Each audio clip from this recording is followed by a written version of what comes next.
Salut Pénélope, ça va? Salut Fabrice, ça va trop bien. Oui, bien. Alors, vas-y, de quoi tu parles aujourd'hui? Soyons fous. Toujours pas. Mélange d'énergie. Je parle de Virus Tropical.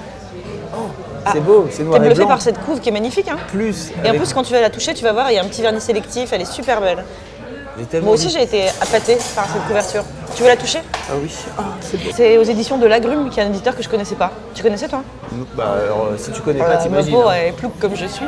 C'est l'histoire d'une femme qui s'est fait, je crois, ligaturer les trompes, ou en tout cas qui peut plus avoir de gosse. Et donc, c'est sûr, elle peut pas être enceinte. Et elle est en Équateur, au début des années 80. Et elle va voir tous les médecins du monde parce qu'elle a un gros bide. Et les médecins, ils disent non, ils lui cherchent toutes les explications possibles. Ils lui disent ça doit être un virus tropical. D'où le titre. Mais ça peut pas être un enfant, c'est pas possible. Et bien, si tu le donnes en mille, c'est un enfant. Et c'est l'auteur de ce livre qui donc est déjà hyper la bienvenue, tu vois. Genre, mais non, c'est pas possible, je voulais plus de gosses. Et en plus de ça, dans sa famille, il y a déjà 2 filles. Et donc le père dit, bon, avec un peu de chance, ça va être un garçon. Eh ben non, bien sûr, c'est une fille. Donc voilà, déjà, elle démarre très bien dans la vie. Et son père est prêtre. Ah. Pourquoi pas? Il fait des messes clandestines à la maison. Voilà. Mais c'est un prêtre un petit peu mode... olé olé, si tu vois ce que je veux dire par la suite de l'histoire. Et sa mère, elle est mère au foyer, mais elle lit l'avenir à des stars équatoriennes dans les dominos. C'est comme ça qu'elle gagne sa vie. Bon. Et donc, ils ont aussi une espèce de gouvernante à la maison que les enfants vannent toute la journée parce qu'elle a un nez trop moche. Et du coup, au bout d'un moment, elle finit par se le faire refaire et c'est un grand blond. C'est assez marrant comme personnage. Et elle a 2 grandes sœurs, une qui est très pieuse, une qui est un peu vas-y que je me mets la culotte sur la tête, mais qui sont toutes les 2 très belles. Et voilà. Et donc cette petite fille grandit dans ce truc-là. Et l'histoire de ce livre, c'est cette fille qui nous raconte sa vie de sa naissance, donc dans ce cadre atypique, jusqu'à le moment où elle décide un petit peu de vivre sa vie en étant ado, juste après avoir perdu sa virginité. Oui, parce que... Donc un grand chemin qui va nous raconter aussi bien grandir dans une fratrie de sœurs, je sais pas si ça se dit une fratrie de sœurs, mais une sisterhood, en étant à la 3e, donc le gros rôle de merde en fait. Elle va pas pouvoir trouver sa place, elle est fan de ses sœurs, elle aimerait trop que ses sœurs soient ses copines, mais elle c'est un bébé, ses sœurs veulent pas jouer avec elle. Ses sœurs, elles passent par des phases, je fais une fugue, je veux devenir mannequin, je pars, je quitte le pays, la mère s'arrache les cheveux, le père se barre. La mère se retrouve seule avec ses gamines.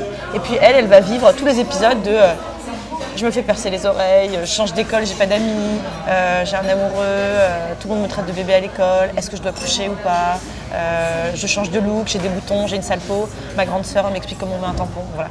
Je sens que ça te passionne. Mais toi, c'est tout ce que tu vas aimer. Mais franchement, pour le coup, c'est rare que je dise ça, mais c'est vraiment un bouquin de meuf. Je pense.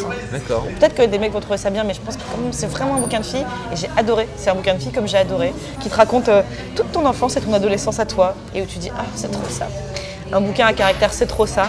Et sauf que c'est trop ça, oui et non. Parce que par exemple, à 13 ans, elle déménage en Colombie.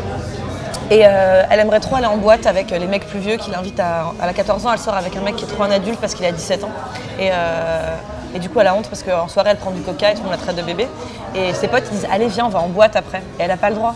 Elle dit, non, j'ai pas le droit. Ils disent, ah, c'est bon, t'es un bébé ou quoi?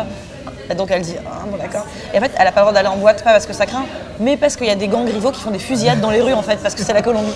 Voilà, c'est pas Saint-Cloud, en fait. Donc c'est l'autre truc qui n'est pas comme les enfances normales, ou alors en tout cas pas la mienne, c'est que, je vais spoiler. Donc son père se barre. Et en fait, sa mère, donc elle vit seule avec ses 3 filles, et à un moment, elle en peut plus de vivre avec 3 ados. Et elle fait un truc qu'on se dit toujours qu'on fera jamais, mais peut-être qu'un jour on le fera. Elle se barre, parce qu'elle en a marre d'être avec ses filles. Et du coup, ces 3 filles se retrouvent à vivre toutes seules. Et donc, elles vont chacune prendre un rôle. Celle du milieu devient un peu la maman de substitution, qui lui dit, est-ce que tu as fait tes devoirs? Si tu sors avec un mec, je veux le connaître avant, et tout ça. Et puis, voilà, elles vont chacune un peu s'organiser comme ça. Un peu genre comme dans Party of Five, tu vois.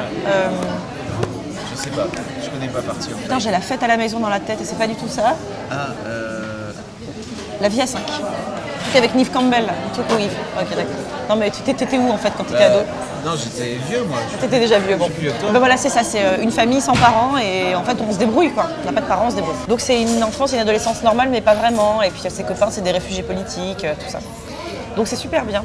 Et c'est en petits chapitres, il y a l'amour, le look, les amis et tout ça. C'est vachement bien. C'est marrant parce qu'elle se décrit à la fin du bouquin elle-même. Et elle dit, j'ai trouvé ça, j'arrivais pas à savoir si ça se la racontait ou si c'était assez honnête, mais je trouve que c'est bizarre de parler de soi comme ça. Elle dit, fille d'une mère mystique et d'un père prêtre. Ah oui, alors, elle s'appelle Paola. Quand elle est petite, son papa l'appelle Paola Coca-Cola. Et donc elle signe le livre sous le nom de Power Paola, je pense que c'est un pseudo. Fille d'une mère mystique et d'un père prêtre, Power Paola est née en Équateur où elle a vécu jusqu'à ses 13 ans avant de retourner vivre sur la terre de ses parents, la Colombie. Elle a toujours rêvé de devenir illustratrice, mais c'est en lisant les chroniques de New York de Julie Doucet, que je vous recommande tellement, qu'elle a un véritable déclic et qu'elle publie ses premières bandes dessinées. Elle définit son style comme personnel et spontané, oui, bon, et attache une grande importance à l'authenticité de la narration. Voilà. Mais c'est son éditeur, non, qui parle d'elle comme ça? Alors il faut que tu saches que c'est toujours toi qui écris ta bio. Ah. Voilà. Ton éditeur te dit, tu veux pas me faire une bio? Et donc t'écris en parlant à la troisième personne et tu dis à la fois douce et spontanée et rêveuse. Et tu dis, oh, je peux pas dire ça, je parle de moi. En fait, tout le monde le fait. Voilà. Et c'est hyper bien. Et je sais pas du tout ce que cet éditeur fait d'autre, mais c'est l'occasion de se pencher là-dessus et de regarder. Je crois qu'ils font plein de trucs bien. Donc voilà, un super livre de meuf. D'ailleurs, ça se voit, le titre est en rose. C'est du rose. Un indice. Oh là là. Voilà. Merci Pénélope. Merci. Ciao.